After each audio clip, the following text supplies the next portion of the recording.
नमस्कार पोल्ट्री किसान भाई, आप सभी का हमारे चैनल में बहुत बहुत वेलकम। और आप देख रहे हैं हमारा चैनल पोल्ट्री MKPS। तो आज हम बात करने वाले हैं कि कुक्कुट पालन और बॉयलर पालन से हमें क्या क्या लाभ मिलता है, या फिर बॉयलर पालन करने से हमें क्या क्या लाभ मिलता है। तो सबसे पहले हम बात कर लेते हैं कुक्कुट पालन का। तो मुर्गी पालन आज के उद्योग के रूप में स्थापित हो चुका है। पिछले कुछ दशकों में ग्रामीण क्षेत्रों में यह व्यवसाय के रूप में अपनाया जाने लगा है। ग्रामीण विकास में कुक्कुट पालन की दो प्रमुख भूमिका है। कुक्कुट पालन और छोटे भूमिहीन मजदूर, बेरोजगार या शिक्षित युवक आदि के लिए यह सम्मानीय व्यवसाय प्रदान करता है। और दूसरा यह है कि कुक्कुट पालन एक पौष्टिक आहार प्रदान करता है। और बात कर लेते हैं हम बॉयलर पालन से हमें क्या क्या लाभ मिलता है। बॉयलर पालन से हमें सबसे पहले तो कम भूमि की आवश्यकता होता है। दूसरी बात है कि हमें कम लागत में यह मतलब व्यवसाय शुरू कर लेते हैं। और तीसरी है कि पैसे की शीघ्र वापसी इसमें आ जाता है। और चौथी है कि व्यापार में लचीलापन होता है। और पांचवा अगर बात करें तो कम लागत में अधिक उत्पादन करने वाले वो व्यवसाय है। और छठी अगर बात करें तो वो स्वरोजगार का अवसर मिलता है इसमें। और व्यावसायिक बॉयलर फार्मिंग का प्रमुख आधार अच्छी नस्ल के चूजों को समुचित, क्योंकि चूजे ही बड़े होकर आय का स्रोत बनते हैं।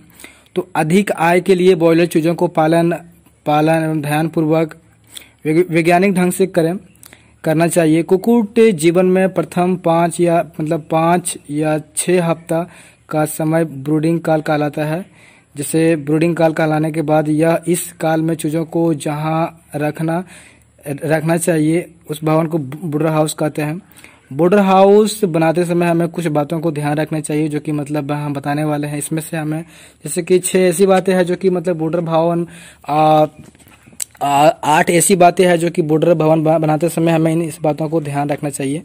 सबसे पहले अगर हम बात कर लेते हैं तो ब्रूडर भवन या ब्रूडर हाउस मुर्गियों को शेड से कम 30 फीट दूर होना चाहिए, अन्यथा रोग फैलने का भय रहता है या फिर रोग फैलने का चांस रहता है।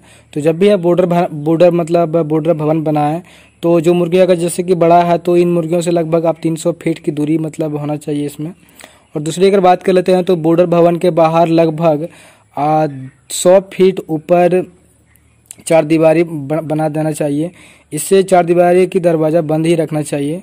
और तीसरी अगर बात कर लेते हैं तो ब्रूडर भवन के अंदर आगमन नहीं होना चाहिए किसी को भी। और चौथी अगर बात कर लेते हैं तो ब्रूडर भवन की सफाई का पूर्ण ध्यान रखना चाहिए। ब्रूडर भवन को खुला हवादार होना चाहिए। और पांचवा अगर बात कर लेते हैं तो ब्रूडर भवन के बाहर छोटे गड्ढे संक्रमण रोधी पदार्थ भर देना चाहिए, और ताकि भवन में घुसने वाले पूर्व पैरों को धोए जा सके। और छठा अगर बात कर लेते हैं तो छठा मतलब ब्रूडिंग सूखे और ऊंचे स्थान पर होना चाहिए, आदि पहुंच सके तो बनाना चाहिए। कृषि हेतु जो भूमि बेकार हो उसमें जल का निकास सुविधा युक्त उपयोग किया जा सकता है, इस तरह का मतलब होना चाहिए।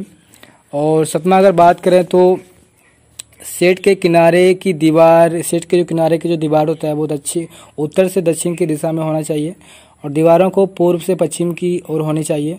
सेट की छत कम से कम 3 से 4 फीट छाव से निकाल देना चाहिए। जब भी आप ब्रूडर भवन का सेट बनाएं तो 3 से 4 फीट मतलब जो आप सेट बिछाते हैं इससे मतलब बाहर ही निकाल देना चाहिए। और 8वां अगर बात करें तो सेट का जो फर्श होता है वो बाहरी भूमिका से कम से कम 1 फीट ऊंचा होना चाहिए। सेट का जो फर्श होता है जमीन से ये कम से कम 1 फीट ऊंची होना चाहिए। तो दोस्तों मतलब ये थी छोटी सी जानकारी। अगर वीडियो अच्छा लगा तो वीडियो को लाइक जरूर कीजिएगा, और चैनल पे अगर आप नया होंगे तो चैनल को सब्सक्राइब जरूर कर लीजिएगा। और पोल्ट्री से जुड़ी आपको किसी भी तरह की जानकारी चाहिए तो आप हमें कमेंट कर सकते हैं, हम आपका कमेंट का रिप्लाई जरूर करेंगे। तो चलिए मिलते हैं और किसी वीडियो में, तब तक के लिए thank you for watching my video.